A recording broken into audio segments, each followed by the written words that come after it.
So now that I have goal 1 and goal 2 built on Canvas, I need to do goal 3. And what I did is I have goal 3 here. I can support an argument using evidence, data, or a model.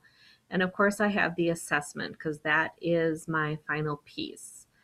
And then I have a few more resources that are used to extend their thinking of gravity beyond what they've done before.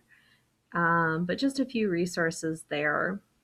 So now that I have the 3 goals put together, I have to think of how am I going to get them interested in gravity in the first place. So that's where the engage, or the first E on our 5E model, comes into play.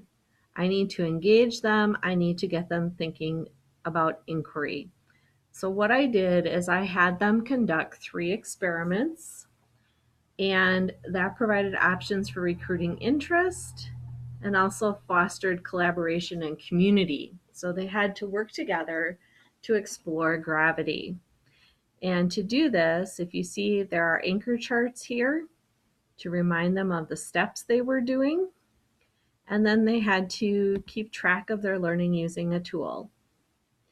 And they could either do this tool electronically or they could have a paper copy.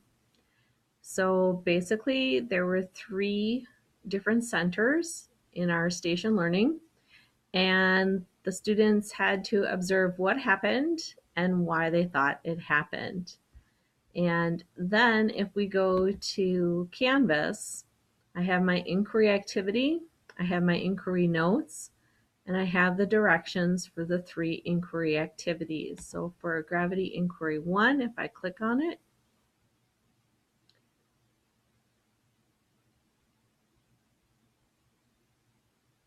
just wait a second for it to come up.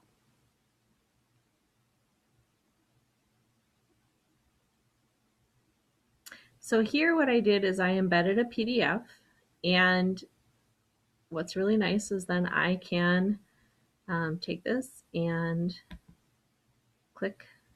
Should be able to click to expand this. Oh, my tool disappeared. Okay, we'll just use what I have. But basically it tells them step by step what they need to do for the first inquiry activity.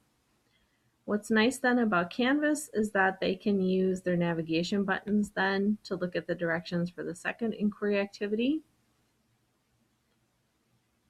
And this one had an additional data sheet to help them. And what's nice about Canvas, again, is we can embed those Google documents. Because this had students dropping grapes and oranges, I just felt it was easier to provide them with a data table and then have them record why they thought they had the outcomes they did.